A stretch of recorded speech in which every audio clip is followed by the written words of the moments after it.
Royal Australian Air Force exists to fight and win in the air, to defend Australia and its national interests. It has a proud history dating back to World War I. It has 4 key roles: defend Australia from the air, air attack, move personnel and equipment through the air using service aircraft, and the collection of information and intelligence using air, space and land-based systems. The Air Force provides the Australian Government with a variety of options to respond to national and international security situations and events.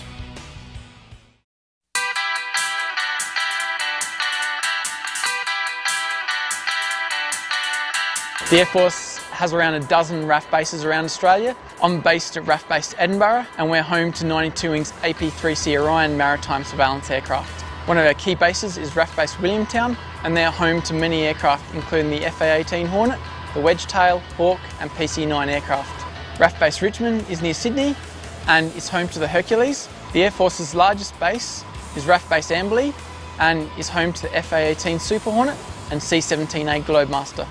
The Air Force has the most high-tech equipment all the way around Australia.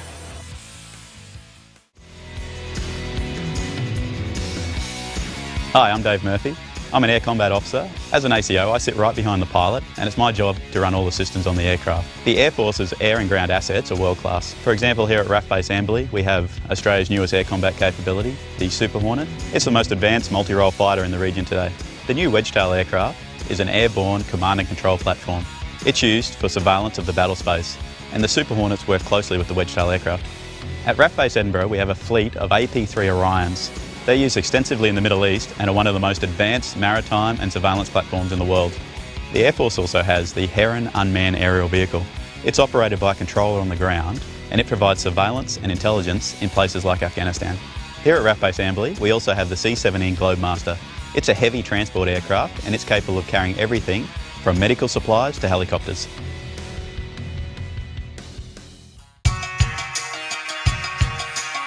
I'm Alexander White, I'm an air traffic controller. I'm in charge of the safe and efficient flow of aircraft, whether that's here at a base, out in the bush or overseas on operation. I was deployed in 2004 to Iraq. Baghdad International Airspace was one of the most hostile and busy airspaces at the time.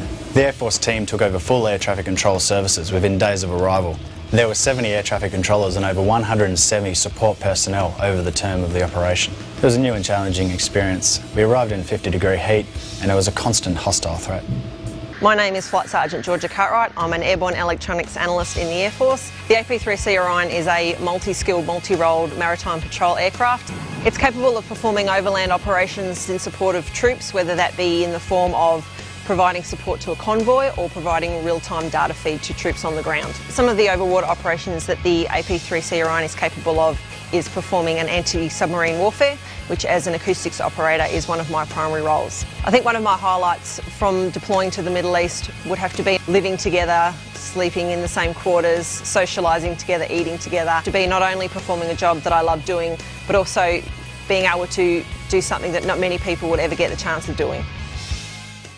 I'm Shari Reg. I'm a GIA, which is a Geospatial Imagery Intelligence Analyst. I work in a fighter jet squadron with the pilots, planning missions, providing them with imagery and intelligence-based products. I was deployed with 75 Squadron to Operation Falconer. In Iraq, GIAs worked with intelligence and legal officers to avoid civilian casualties or damage to civilian infrastructure.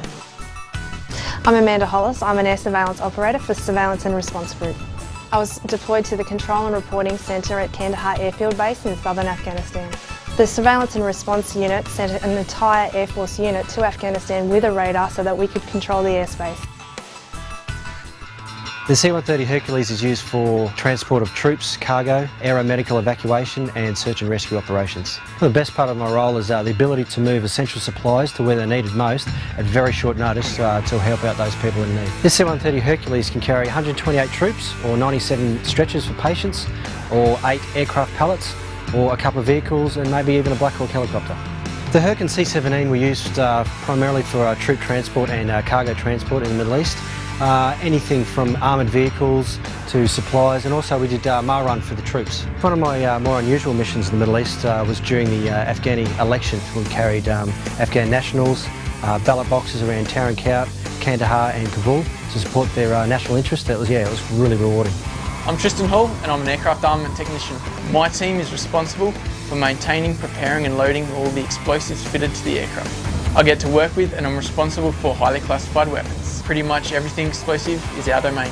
I'm John Haley and I'm a Super Hornet pilot in the Royal Australian Air Force. In 2003 I was an F-18 pilot in Iraq. It had been 50 years since an Australian fighter aircraft had been in combat. Flying in Iraq was challenging because it was an uncertain environment and some of the missions were up to 9 hours in duration, which is a long time in a small cockpit. Our Hornet aircraft were involved in about 350 combat missions over Iraq, including air-to-air missions to protect our coalition air assets and the delivery of air-to-ground ordnance in support of our troops on the ground. Today I'm a Super Hornet pilot as part of a two-man crew flying the best combat aircraft in the region.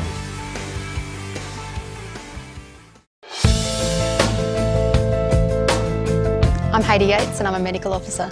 I'm responsible on a daily basis for providing the healthcare to all military personnel at RAF Richmond, RAF Glenbrook and the surrounding smaller units. I'm also responsible for providing humanitarian assistance in disaster areas all around the world. In October 2002, 2 bombs were detonated in nightclubs in Koodabarli, resulting in the deaths of 202 people, including 88 Australians.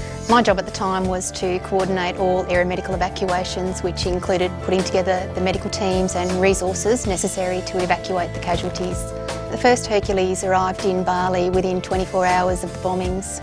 In all, 66 patients were evacuated back to Darwin using 5 C-130 Hercules, 34 permanent and reserve military medical personnel and countless ground crew from all around Australia. I'm proud to be part of a team that evacuated so many Australians back home after such a tragic disaster. I'm Paul Kretschmann, I'm an Air Force Logistics Officer. I'm Matthew Travado, I'm an Air Movements Operator. We're responsible for moving anything from ammunition and explosives in support of Special Forces to food and water in support of humanitarian aid missions. On the 30th of September 2009, a 7.8 magnitude earthquake hit Padang on the island of Sumatra in Indonesia. It caused widespread devastation with over 1,000 casualties and many people left homeless. During Padang Assist, I was part of the Air Movements team responsible for the ground handling of all aircraft. When we arrived at Mickenbow International Airport, it was absolute chaos. Half of the terminal had collapsed, there was hundreds of people, aircraft taxiing and thousands of pounds of cargo to get out of there. We helped move search and rescue personnel and equipment, water treatment facilities, food and medical supplies, family-sized tents and shelters. We initially deployed with an 8-man team with responsibility for 2 Australian aircraft. We subsequently had the responsibility for unloading every foreign aircraft that arrived at Mickenbow International Airport. The most memorable part of Padang Assist was probably the appreciation the local Indonesian people showed us. While the Air Force has highly technical aircraft and support systems, people are its greatest asset. They form the heart of the organisation, and through their dedication, training and courage, they ensure that Air Force is a valuable organisation to defend Australia and its national interests.